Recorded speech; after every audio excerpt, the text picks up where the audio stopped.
Hello and welcome to season 3 of Morgan Latif Presents. After having covered coaching you through crisis in the first season and leadership in transformation in the second, we're now bringing you diversity and inclusion in focus. It's a hugely important topic, one that's also extremely complex, and we're trying to break that down over a series of 8 discussions in this season's podcast. In this episode, I'm joined by Steven Cox. After leading some of Fujitsu's largest businesses within the UK, latterly its public sector and transport business, Steven took his executive leadership experience and became Fujitsu's first ever global ambassador for diversity and inclusion. He created Fujitsu's first ever global equity, inclusion and diversity strategy called Putting People at the Heart of Strategy, with a 5-year implementation plan and governance framework. He is now an independent strategy consultant and founder of Equitivo, which is the new platform to enable employees and employers to address difficult conversations in the workplace and also enable inclusive workplaces. In our discussion today, we start off by talking about equity, diversity and inclusion success factors. We then talk about a manageable approach or framework, which is especially relevant for large international organizations with lots of moving parts. Finally, we move on to talk about the employee lifecycle perspective with regards to equity, diversity and inclusion, and then cover the topic that a lot of businesses aren't talking about, which is conflicts of interest. We hope you enjoy. Steven, thank you so much for joining me today. I really appreciate it. Very good to be here. Lovely to have a chat, Oliver. So today we're tackling the super relevant and also a complex topic of equality, diversity and inclusion. Before we go on to some of the content, it'd be great if you could just give us a brief introduction and how you got into this topic. Yeah, sure. So I spent a lot of my career working for one of the world's largest IT services companies. And in the latter part of my career was leading all of our business with public sector and transport here in the UK. And after being in the company for about 17 years, I actually came out as gay. And in doing that, helped co-found our LGBT network, later becoming its executive sponsor. I worked with the other diversity and inclusion networks to get our gender network established, race and ethnicity, and also in future moving on to sort of age and religion and other dimensions as well. And in doing that, I became more and more interested in equity, diversity and inclusion as a topic, but also became aware of the opportunities that existed to improve the way in which companies connect the business strategy and the activities around diversity and inclusion. And so that then led to me working with the global HR director to co-create the company's first ever global ambassador for diversity and inclusion role. And in that, I very specifically spent my time working out actually what does best practice look like? What do good global companies do? And how to distill that into a set of practices that a company like Fujitsu, which is where I was working, would be capable of taking on board and planning for the future. And so what I bring into the discussion is very much that leadership, P&L ownership, management perspective into a deeply HR, people, personnel related topic, but very much wanting to keep it connected with the business strategy of the company. And I think with the experience you have, I'm really looking forward to the experience that you bring, and I know we're going to cover a little bit about some of the opportunities and as well some of the challenges and why this after so long is maybe still a big challenge for organizations. So I'm looking forward to that. And what we didn't want to do is spend too much time deliberating why this is an important topic. And I think everybody should hopefully understand the values to business as well as just being a good human being. Is there anything you wanted to, before we get into the success factors, anything you would want to comment on that? No, I think you've summarized that really well. You know, it's a well-established area of business that organizations around the world need to be focused on. Many realize that it's in their business interest to do so. And if there are any people who are listening or watching who are uncertain about that, there are a lot of resources available that go through the business case aspects, if you like, of these topic areas.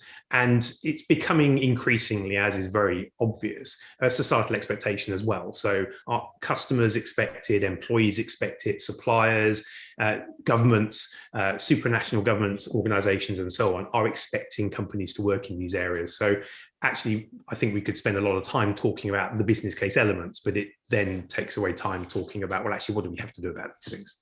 Perfect. So I'm looking forward to this, and you've kindly put some information together about what you'd say the success factors are in your experience. So if you could please give us a bit further insight in what you believe the success factors are.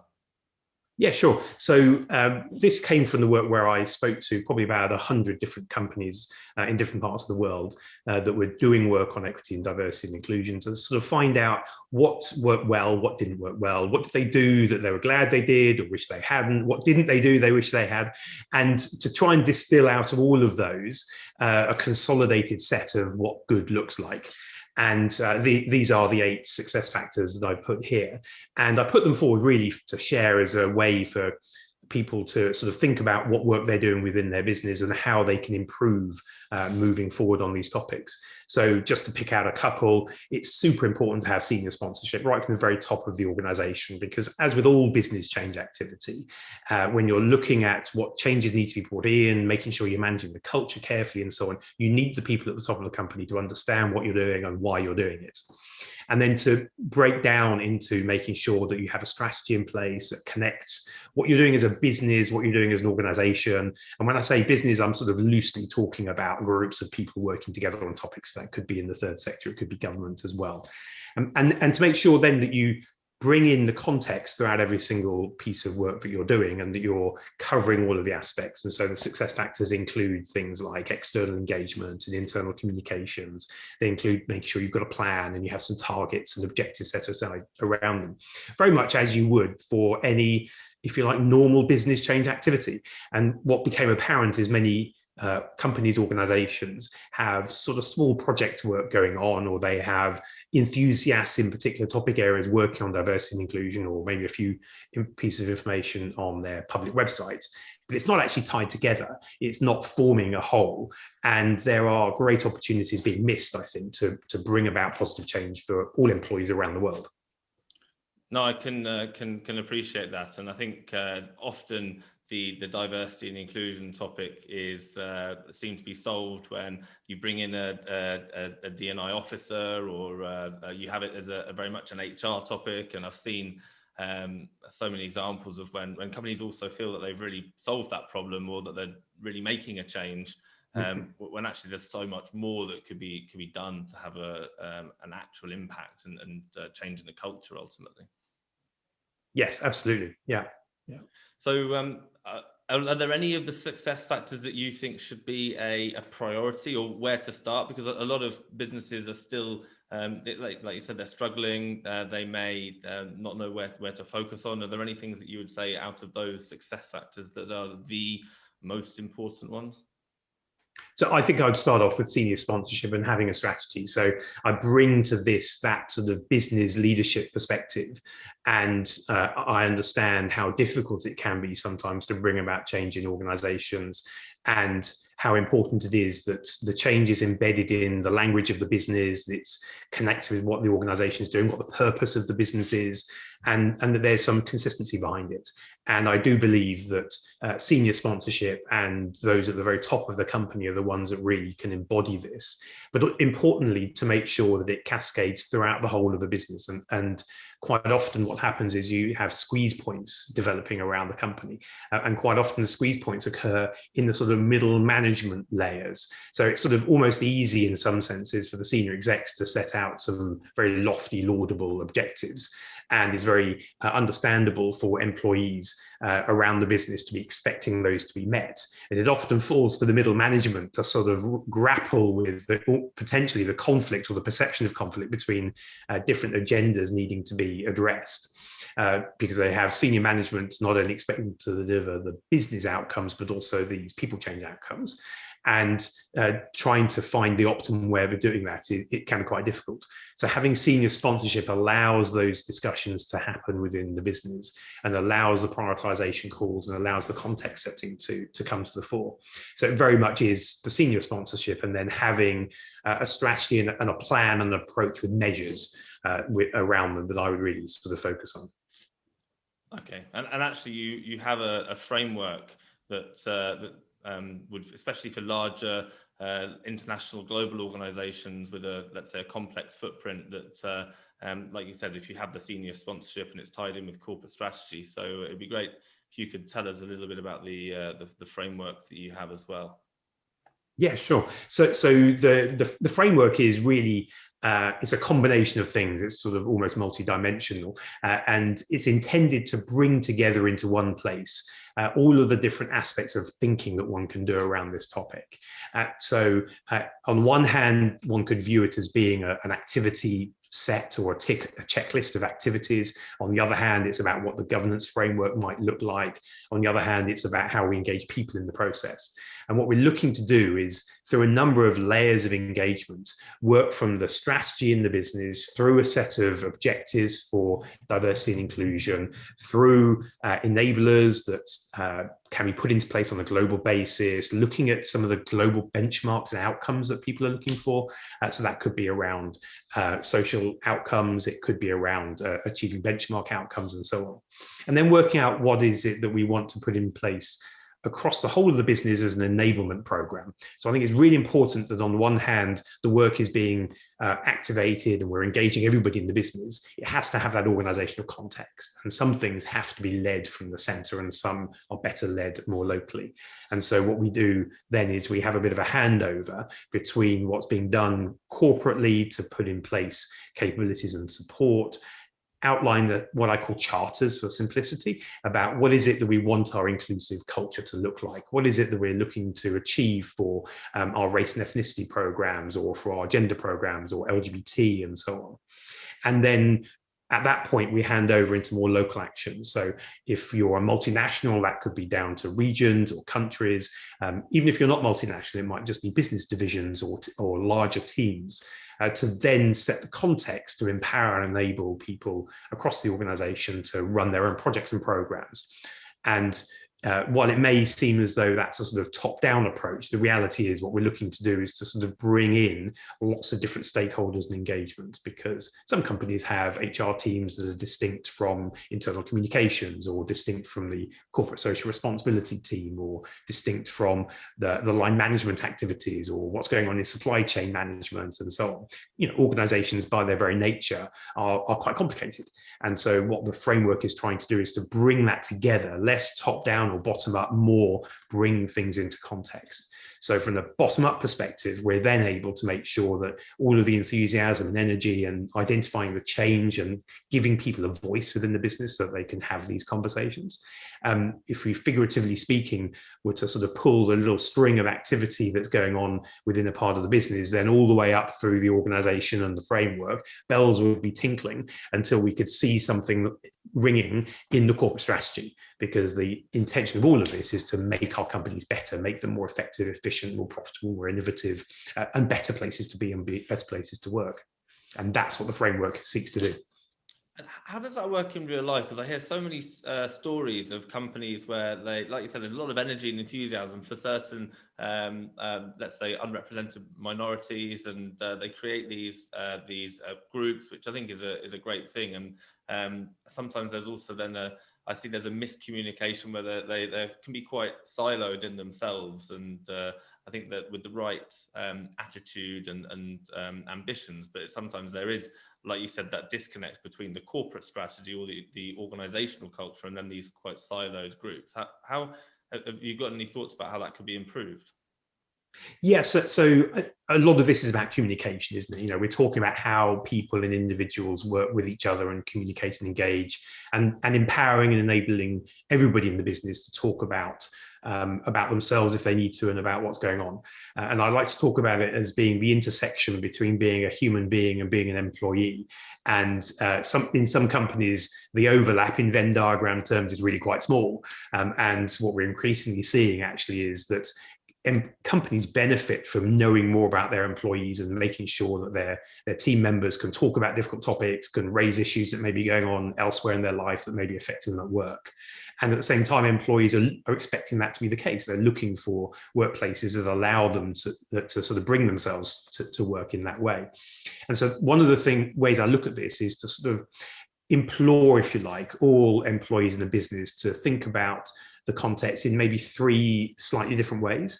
And the first of those is, how are you showing up at work? How are you as a team member, as a colleague, engaging with those around you? And what are you doing to make sure that you're creating an inclusive area that you're working in, and that you're really encouraging diversity of thought and diversity of participation and contribution? And the second aspect is, what about if you're a team leader or a manager? So what is it that you can be putting into place to set that expectation? And that could be anything from the way you run meetings and how you run the agenda and making sure that all people in a room get the opportunity to speak. It could be about specific objectives or targets. It could be about representation on panels for external events or internally. And then the third tier is, as an employee, what about your functional role? And I think this is often missed in organizations, is to say, well, most people in the business are part of some form of function. So to what extent in participating and fulfilling our role, and that could be in HR, it could be in sales, it could be in procurement, it could be elsewhere within the business, dealing with fault resolution or on a contact center and so on. From a functional role perspective, keeping an eye out for the opportunities to really see how we could create more inclusive workplaces and enable more workforce diversity, and to allow people to have a voice and call out either opportunities for improvement or to sort of flag problem areas that we need to fix and work on. So that, just as a recap, the 3 are us as individual sort of participants and colleagues, us as team leaders or line managers, and us in our functional roles. If we think about each of those independently but together, then actually if we can activate everybody in the business, we can bring about a huge amount of change. And all we need to do really is to sort of corral the efforts and set the direction so that we're all trying to achieve the same types of outcomes whilst addressing a multitude of different topics. And that's really where the framework comes in, is to try and make sure that by having the structured thinking, we've created the communications, we've got the narrative, we've agreed the language we're going to use, and then it's really just about activation and getting on with it. And that's actually one of the things that we're really keen to explore a little bit, is about all those touch points throughout the employee life cycle where you can have an impact. Is there anything before we move on to that you'd want to emphasize or talk about regarding the framework at all? No, that probably covers it. It's we could spend a long time talking about all the different elements of it, but in a nutshell, it's about making sure that we've thought about all of the different aspects and that we've agreed how we're going to describe what we're doing, so that when anybody wants to get involved and when we're looking for contribution and participation, we've got a really good context for them to work into. Great.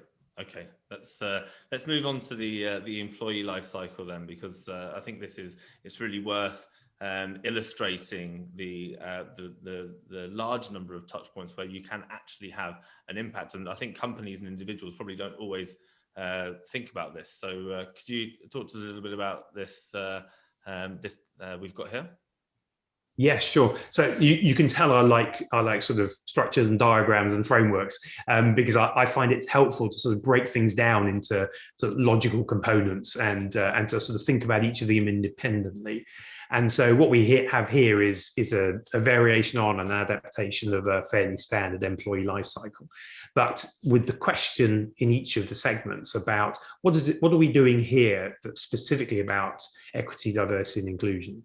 And really, how do we communicate that to employees, to line managers, and to people who may be in functional roles such as HR?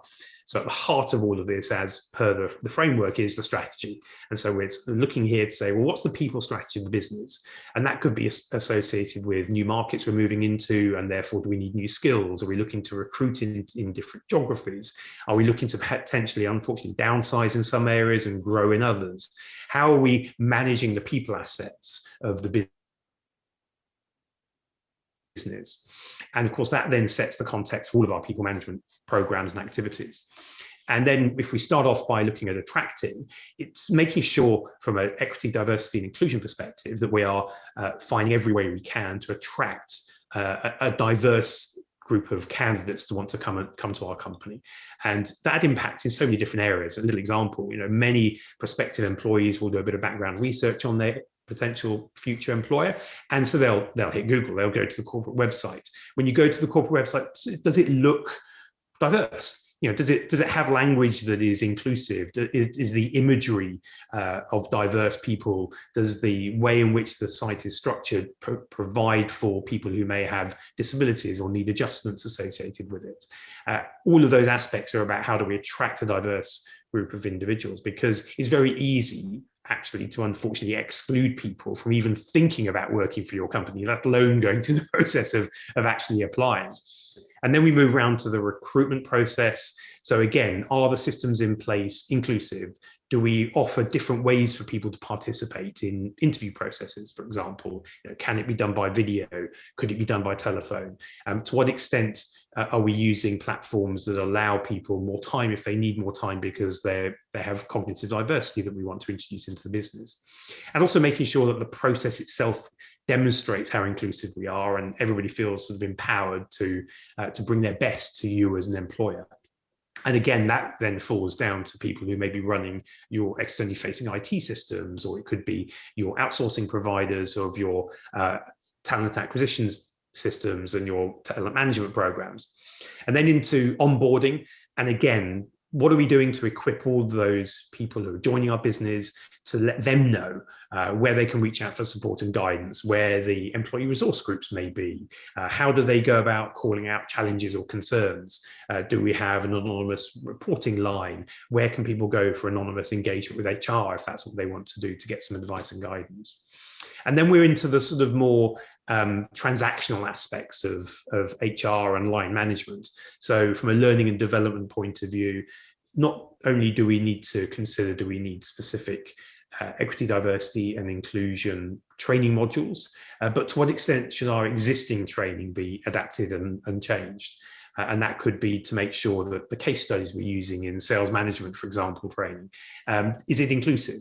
Are we allowing for an inclusive and diverse group of individuals from the business to be participating? Are we acknowledging that our customers may be diverse?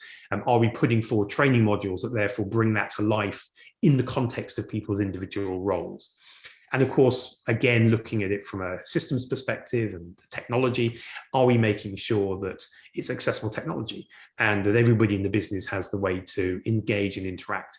And over the last year and a bit, massive progress has been made in the use of digital tools and technologies. And I think there's still some work to do to make sure that all of them are actually fully accessible and that we're creating the flexibility to be used. Moving on swiftly around reward and recognition and benefits. Do we have the right benefits mix in place? Are we allowing for same-sex partners? Are we allowing for people who may be carers? How do we handle benefits in the context of people needing maybe more time off associated with medical situations? A lot of topics don't get talked about, and yet we could do with some adaptations about the way in which we manage our reward and recognition programs. But also the practical side to make sure that we're doing the data and the analytics so that throughout the cycle as we've gone so far, we're gathering the data about what we're doing and who we're bringing on board. Are we seeing people leave the business at certain levels? Are we seeing people apply but not get through recruitment?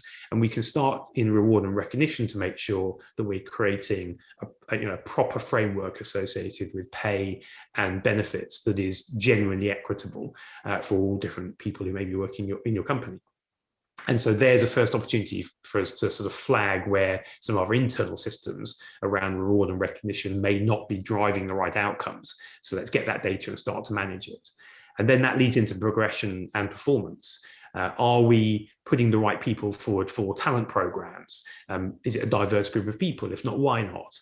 Are we promoting a representative group of individuals within our business based upon who we've brought into the company and based upon the markets we're serving and based upon the demographic that we operate in domestically? And then through to retention and exit, it's inevitable that people will move on from the company, either voluntarily or because through restructuring, we need to help people find opportunities elsewhere. let's make sure that in that process we gather more information, more insights. This is all about gathering insights on how we can be better, and taking every single opportunity we can for those learnings, and for us to work out where we can improve, so that as we go back around the cycle, it's even better next time around. Which is obviously really important. And actually, we're having so many conversations with candidates about how they choose their employers, and people are becoming a lot more purpose driven. So even from the start of the conversation, people are really aligning, and that communication that the business is or isn't having is obviously really important. And one of the other big challenges, yes, diversity and having a diverse team is key, but the inclusion, belonging, and actually the culture that the company has. You've touched on so many points there that a lot of companies or even managers wouldn't necessarily have thought about, and they might think, actually, I could be improving in that area, or having the discussion in that area. And it might be a good point, actually, so that the more astute of those watching might have seen Equitivo on these slides, and I think it'd be a good point for you to maybe just quickly talk about what that is, and why you created Equitivo, and how that can actually help businesses from a culture and belonging perspective for their employees. Cool, thank you. Yeah, great to be able to share that. So one of the observations throughout all of this work is that many people struggle to have difficult workplace conversations, going back to that intersection between being an employee and being a human being. Many people just find it difficult to have those conversations, and that could be anything to do with practicing a religion which requires different times off work or affects one's energy levels. It could be women going through menopause. It could be the sort of obvious ones about people who are LGBT, who don't know if they can come out at work, and who they should speak to. So Equitivo has been launched to create an environment and platform, a safe place online, where we can make the workplace a better place, so that we can allow employees to ask for advice and guidance from each other. We can allow them to connect with employee resource groups. We can provide online coaching to individuals and employees. We can share best practice. And in creating that safe place, knowing that the individuals don't need to fear any form of recrimination, and if they want to participate anonymously, then they can do so. But also from an implementation point of view, quite often companies will have policies, processes, and so on in place around how to handle either different diverse groups, or how to manage company culture, and how to whistleblow, and so on. But there aren't many guidance documents. How many places have you been to where there's a guidance document that says, if you want to come out at work, here's how you might like to think about doing it? Or if you want to talk to your boss about going through menopause, here's some thoughts on how you might like to approach that. And the flip side of that is for the line managers. How are they meant to be skilled and trained in having some of these difficult conversations, but also be informed about some of these more sensitive topics? What's the right language to use when somebody talks to you about saying, well, I think I may be gay, and I'm not too sure if it's safe for me to come out in the workplace, and what are the policies and procedures? So Equitivo is there to provide employees with the information to support them through their journey, but as importantly, to support employers and line managers through their program, to support them in what changes are going on, and how to support their individual staff members and employees. And in the context of a sort of culture change program, therefore, it becomes a real intersection point where people can come together and work out, actually, what do we need to do to change our business, improve it. We can workshop ideas, we can collaborate on projects, and make the workplace a better place. And I think that this is an important thing, because these are often conversations or topics that won't have been had before, both by the employee and the employer. And I think they are often difficult conversations, which is why they've probably been avoided in the past. And sometimes not saying something is I guess, just because it's a difficult conversation to have, is easier than going through that process, and having any guidance or support to make sure those important but difficult conversations are being had is extremely useful. Thank you. I'm glad you agree. I really believe passionately that this is an area that isn't being properly addressed to support employees in the workplace and employees as individuals, but also employees as line managers and team leaders, to really empower them to bring about change.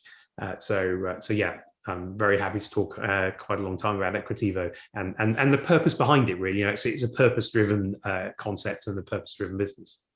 But even as a hiring manager and business owner, I'm being and having these conversations around diversity and inclusion, I'm being made aware of types of diversity and inclusion. We're talking about neurodiversity, for example, and there's a lot more of these topics that are being brought to the fore, and I'm obviously learning a lot. But then I can also really clearly imagine that, especially more senior executives or managers that have been doing things a certain way for a certain time. It is a change management piece, like you said, and that does require communication and information, and that's why I can appreciate it. Well, we're all unique individual human beings, aren't we? And it's such a strange, exotic and curious and fascinating mix of characteristics and skills and experience and background that we bring as each individual person. And it's very easy for us to, if you like, categorize diversity into sort of boxes that we can easily understand and then try and measure. But while that brings some degree of simplicity, if you like, when it comes to planning interventions and change, it does rather take away people's individual lived experience and their individual personal combination of attributes. And intersectionality is one of the ways of describing how one sees people exhibiting multiple identities, based upon your gender and your race or ethnicity and perhaps your religion and whether you're LGBT and whether you have a disability and so on.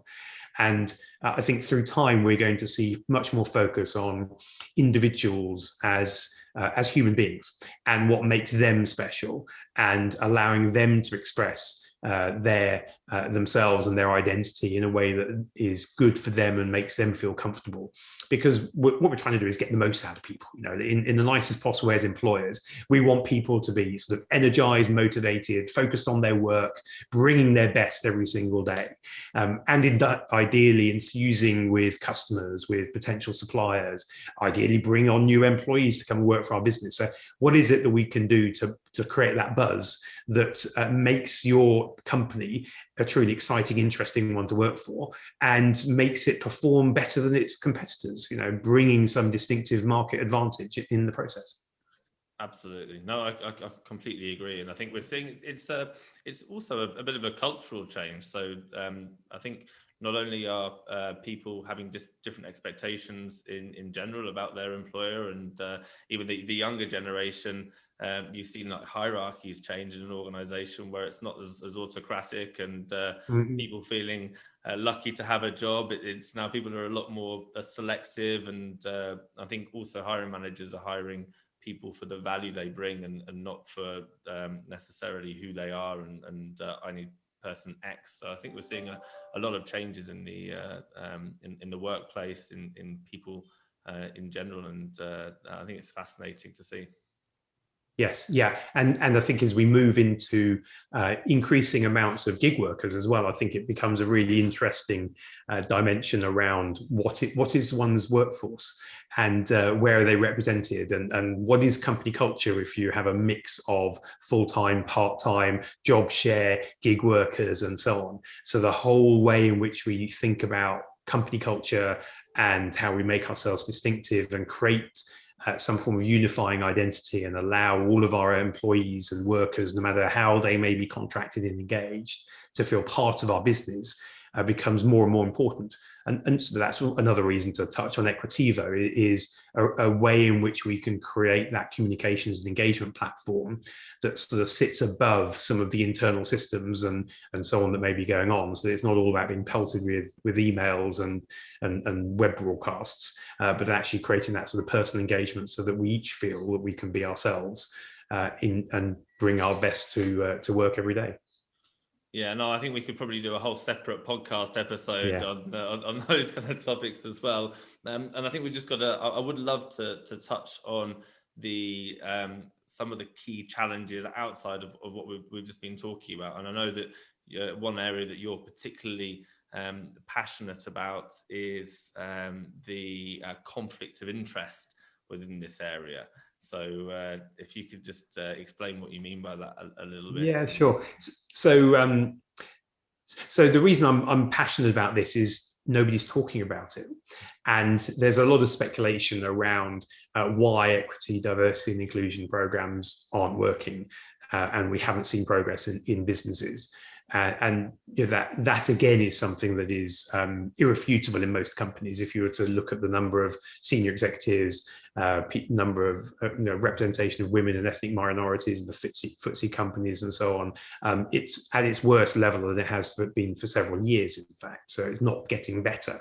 The representation of women in businesses and in leadership positions and so on is not markedly improving in many industry sectors, let alone individual companies.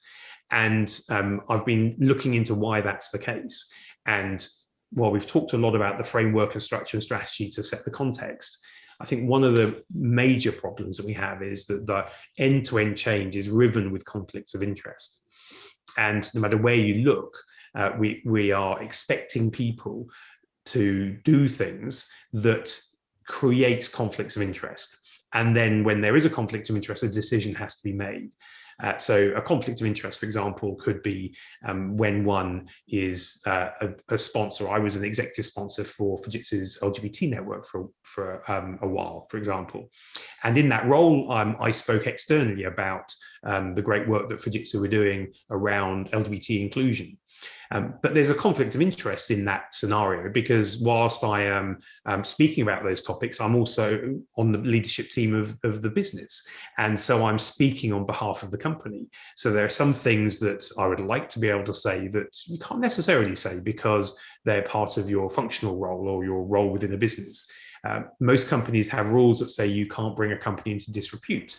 So what that does is it creates a conflict of interest where only good things can be spoken about externally.